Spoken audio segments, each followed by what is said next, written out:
evolving digital landscape, for your business to thrive, you must adapt or die. Welcome to Marketing in the Age of AI, the podcast helping you harness the power of AI and marketing tools to revitalize and grow your business. And now here's your host, marketing expert and author of Authentic Marketing in the Age of AI, Emmanuel Rose.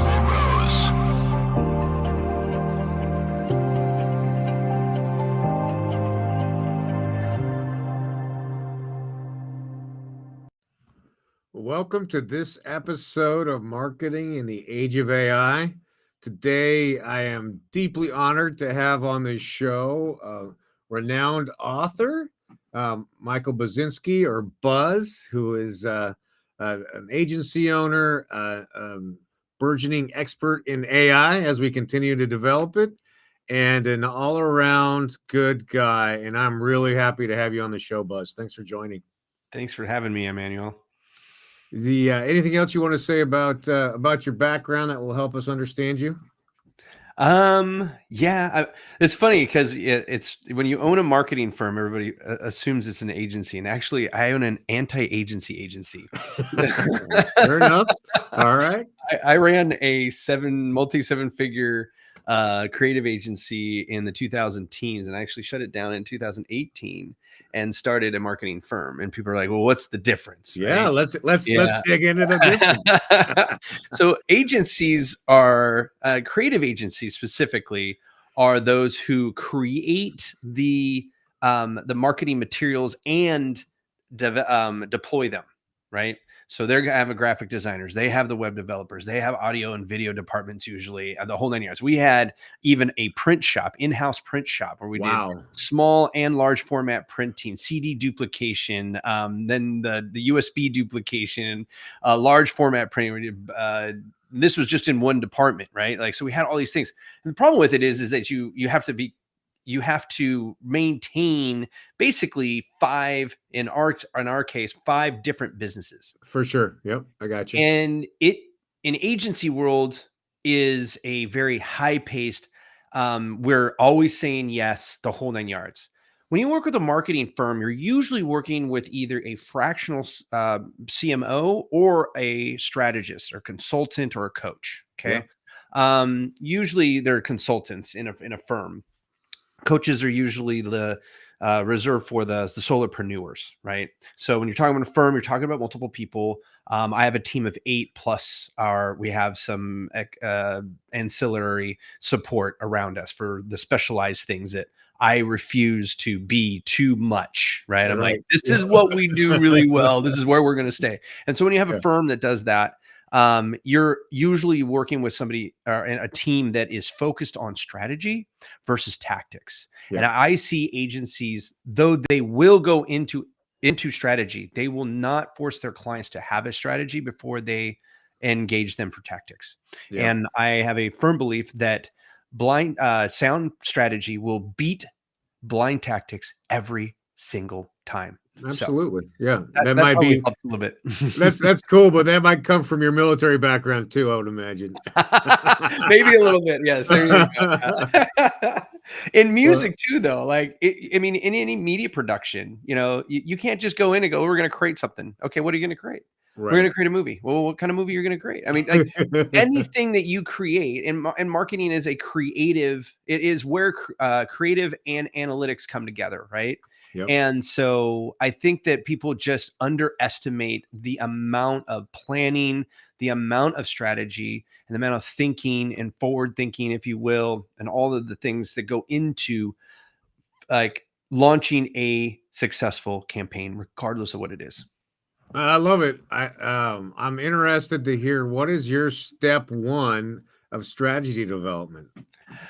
So my step 1 of strategy development, it actually goes back to my book, The Rule of 26, because we need to identify where you need help, right? So you have three phases of business. There, if you go to the American Business Association, ABA, and stuff like that, they'll talk about a life cycle of a business, which has, I think, 5 or maybe 6 from inception to sell. Right, or closing, right? Yep. For me, the entrepreneur's journey is 3 steps and 3 phases. The first is financial independence. Usually somebody's coming in for freedom or independence, right? They think they don't want a boss, or they just want to be able to do what they want to do, right? And they think that entrepreneurial freedom is what they're going into business for, which is one of the phases. But your first phase to get there is financial independence. You have to be able to pay the bills on call. Like, Yeah. I need to make this kind of money. Boom, Right. go. Once you have that ability, you have financial independence, right? So in the financial independence phase of your business, there's a lot of things that you're going to do wrong just to get the money, right? You're going to take all the business you possibly can because you just need to pay the bills, Yeah. right? Right.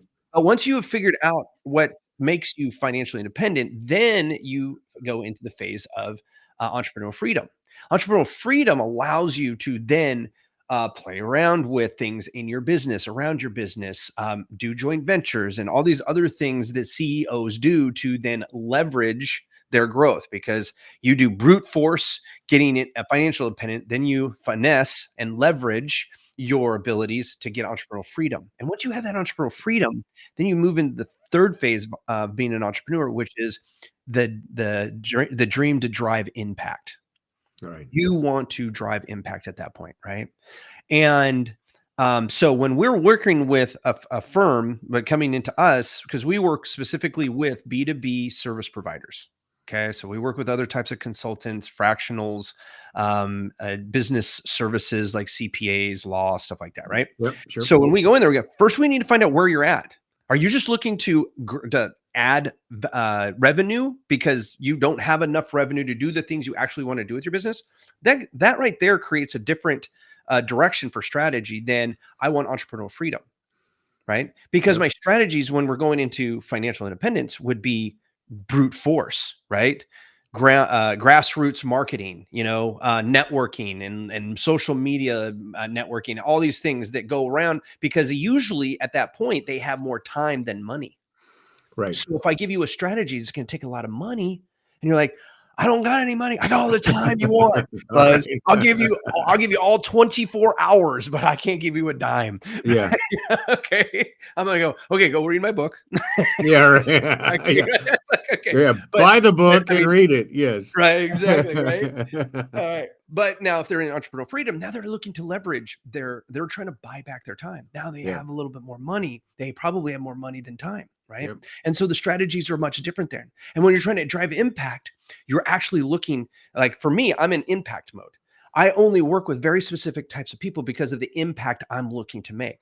I work with B2Bs because every person I help creates an infinite or a cascading amount of jobs down the line. Right. I grow my business, it creates creates jobs. When I grow my client's business, that creates jobs. When they grow, when they help their clients, it creates jobs. Yep. I love it. Right.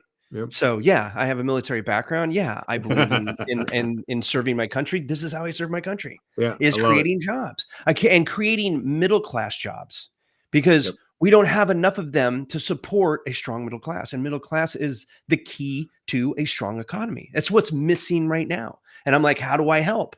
I'm just a stupid marketer. How do I help? I was like, well, maybe if I helped other stupid business owners get through this thing, because we're all dumb. We're all just trying to figure it out, right? Like, Yeah. when it comes to, like, I just hired a COO because I'm like, you know what? I'm really good at marketing, but I'm not the best at the consistency it takes to run the operations. Like, Well, I I know love my that. weaknesses. I love that. I love that you're looking around and saying, "Hey, I'm really good at this thing. I'm really not so good at this thing. I need to fill this gap," because Yeah. that not everybody wants to have that conversation with themselves, right? They're not ready for entrepreneurial freedom. Yeah. Yeah. Exactly. Because you have the people. I mean, I talk to people all the time that own a job. Yeah. And Right. I know what that looks like. I owned a job with a multi 7-figure creative agency, 22 employees, 13,000 square foot facility, a whole 9 yards. And I owned a job, and I hated my boss. He was an ass. Yeah. Right. Well, I say, yeah, I'm unmanageable, so I work for the government, right? Because I'm only writing that check. Yeah, for me, joining the Air Force was more about getting out of California and figuring out what else was available, right? And getting an education was really there. I'm third generation Air Corps, Yeah, so cool. my grandfather was in World War II. My parents both served during Vietnam. I'm sorry, during Vietnam. I served through a few wars myself in the 10 years I was in. And yeah, I think that you definitely get that structure. But guess what? It's funny because when I first got out, I started my business as a recording studio. And so I quickly realized that surviving off of starving musicians was a bad business plan. Yeah, But I right. love music. I was a working musician for 15 years through all of the Nice. things that I did Yeah. in my teens and my early 20s. So yeah, I think that everybody's finding their way. And if they don't look around and see what is holding them back, then they're doing themselves and anybody else that is interacting with them a disjustice. Yeah, no, I agree. I think this time is as dynamic of a business environment as I've seen in my life for sure, and that's all I can really speak to. But I know that you've done a kind of a deep dive into AI Oh yeah. and about what's going on in the world of marketing and AI, and just share a little bit about what you're seeing out there from the work that you're doing with other people in AI. Well, we're finding that AI is a great lever. It creates so much leverage. And the problem with AI is that it has the illusion of efficiency Uh-huh. for somebody who doesn't know what they're doing, Right. right? Yep. I think of like a sports car. A sports car is inherently fast. Anybody can get into it, right? And push the pedal, go Yep. fast. Right. But somebody who knows how to work the gears, hug the turns just right, all of those things can go much faster in the same exact car. Right. Absolutely. Yep. And I think that AI is that. It is a sports car that most people don't know how to handle. They don't know how to milk out the horsepower that's there and all that good stuff. So really good marketers are getting infinite value, Yep. immediately infinite value from AI because they know what they're looking for. They know when something gets spit out from AI going, that's trash. Yep. Right. Yep. And For they're sure. and we know what questions to ask because we've been asking them of our clients Yep. for me 19 years. Yeah. Like those are the questions you have to ask AI because I relate AI as a 5-year-old who knows has all the information of the world, Yep. has no idea how the world works around me. Yeah. It's Right? like that scene from Good Will Hunting, right, with Robin Williams, and he's Yeah. like, Yeah. "Yeah, you know all this data, but you've never smelled what a painting Yes. smells like," right? Yeah. Exactly. Yeah. Exactly. And AI is exactly that. I call him a 5-year-old, and I call him a 5-year-old because you got to talk to it like a 5-year-old. Right. You got to walk it through things as a 5. You can't just sit there and go, act as a PhD student of physics and tell me blah, blah, blah, blah, blah. No, it's like, okay, think as a physics professor, and then you give them the objective, but you got to give them context. If you don't Right. give them the context, the question is now left wide open Yep.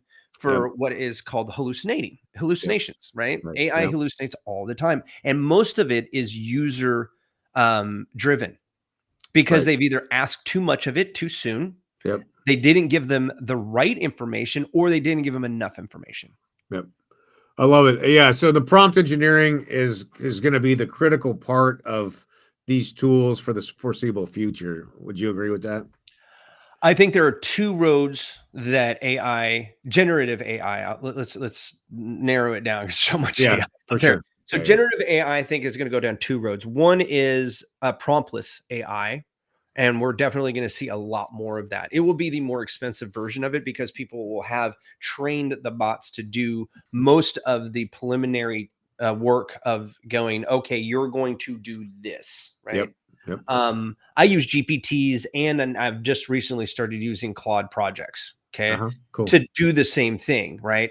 The nice thing is now, I mean, the AI will actually help you write its own prompts. Right. Yep. So I think that prompt engineering is going to be for the higher level of computing that's going to happen in software packs. So if you're in a CRM and you plug in an AI, the AI is going to be, you're going to need all these prompts to then work with whatever that CRM package is. Yep. That then when you say, create a new contact and make them this, that, and you just talk to your CRM and it Right. does all of the things. Now, I want you to make sure that when they're 2 weeks before their birthday, they get a text from me and I do this and you get that and dot, dot, dot, dot. But you just Right. have to do this instead of having to click into 5 different places. And it creates all the automations for everything, right? Yep. And it can undo things. Hey, this happened. I don't want this to happen. Dot, dot, dot. It undoes things and then rebuilds it correctly, right? Yep. Just like if you're in a GPT, right? You start out, it's like, hey, I want you to write like me. Okay, well, give me something you've written. Okay, here's some stuff I've written. What do you get from what you've read here? Oh, you're an informal speaker and blah, blah, you like to talk about this and dot, dot, dot, dot. That's great. Write me out a paragraph of blah, blah, blah, blah. Not because you're now testing what it knows, right? Yep. And then it comes back and you're like, oh, I never use that word. Never use this word when you're writing like me. The exclusion list, is so critical. But it does the prompt for you now, right? Yeah. And so you don't have to worry about, like, there's still people out there selling prompt lists, right? And personally, I think they're trash. Because if you don't know what that prompt is actually, what it's doing, like the innards of it, like you can't look through the prompt and go, okay, I see the logic that's going on here. Yeah. Unless they built that thing to then ask you the right questions so that it can do what it's supposed to do, it's trash. Most of them are. I'm sorry. And that's why the people who are good at it give it away, because they know it's not worth anything unless you know what you're doing with it. And the specificity, the specificity that you're describing is really the critical part, right? Exactly. And that's the magic sauce that exists in your brain and my brain from having been marketers for all this time. Exactly. And I think that there's a lot of marketers that have done themselves a disjustice during the early teens, like the people who came in just 10 years ago into marketing. They came in during the heyday when it was like all the algorithms were doing all the work for you. Yeah, right. So you could just you start up an agency, right? And all you're doing really is letting somebody else do the work. That's what agency means. Oh, right. Right? Yeah. Is you're just like, hey, hire me to find the work to get done. Right. Yep. That's agency. So you're basically hiring me in the early teens, mid-teens, when Facebook, Instagram, all those guys were in their heyday of third-party data. Yep. You could start just give me your money. I'll make sure you get a return on investment. Right. Yep. And the end user had no idea that, it'll actually do it for me as well. But they don't know what they don't know, right? And so they would just pop it in and say, I want this type of person and this profile, blah, blah, blah, blah, and their algorithm did everything for you. If you had enough money, you were making money. Then it was iOS 14 came out and negated all third-party data. Right. Now, all those people who spend 4, 5, 6, 7 years as marketers, quote unquote, yeah, they have no fundamentals. You got to go back to the fundamentals, right? The basics. I love it. Absolutely. Right? Well, crap. By then, I'd already had, by then I'd had over 20 years of fundamentals, but in business, I'd already had 12, 13 years of practicing those fundamentals for my own business. So when it all crashed, we're like, oh, well, so what? Everybody else is like, I had friends who lost $1 million companies overnight. Boom. Right. And I'm like, I feel really bad for you, but what did you think? I mean, for all of the easy stuff in life will come to an end.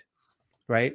It's only the things that you bleed, sweat, blood, and tears work for that can have that stitutiveness and outlast you, right? Yep. But if it comes super easy, as easy can come, easy go, right? There's an old saying about that.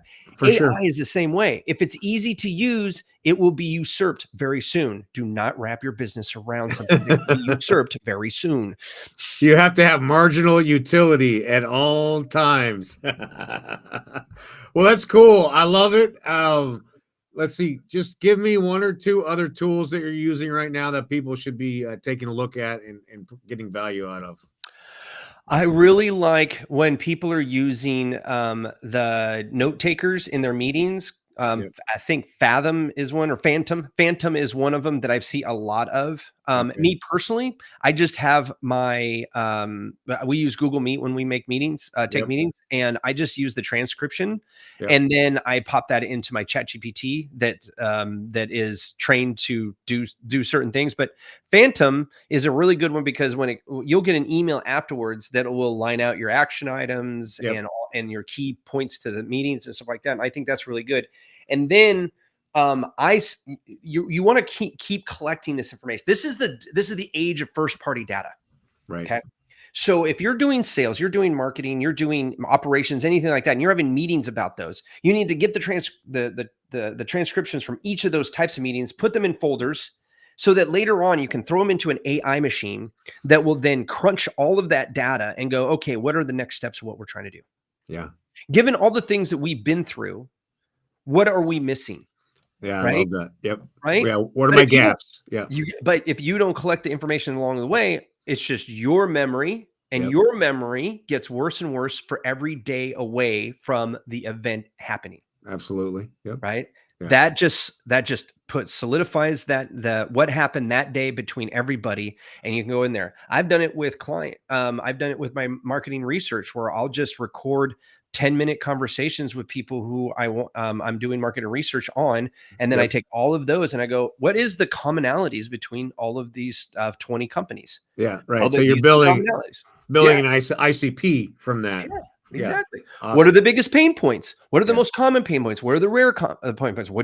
How do you see this? And then you can just start having this conversation. No prompts needed. You just Right. you start talking to it at that point. But it Right. needs that data that's very concise and in what you're talking about to do that for you. But I mean, you're talking what used to take weeks to do market research. I would say months, actually. Months now takes a week, 2 weeks. Yep. And then churning that into usable content Actionable. to then go build into something Mm. is almost instantaneous. Mhm. Yeah, and then the real work. Everybody needs to remember that AI is not going to market for you. It's Right. going to give you the information so you can market better. Yep. I love it. Okay, cool. Yeah. So I use Otter. I really like that one. Otter's another one. I love it. And I love it because I get the bullet points and all that Mhm. stuff, and Mhm. it's concise. One other tool that you're using in your day to day or with your team. Well, there is one. What is it called? We just started using it. It's Boodle, not Boodle. Is it Bootbox? It. Gosh darn it! Now you put me on the spot, and I can't remember what it's called. But there is one called Zoe, ZOE.ai. It does the same thing. What it is a aggregator of multiple AI engines. Nice. And so you go in and basically choose which engine you want to use. So say you started with ChatGPT, you put it in there. Okay, but you're Yep. like, but I want it to act like ChatGPT 3.5 versus 4.0.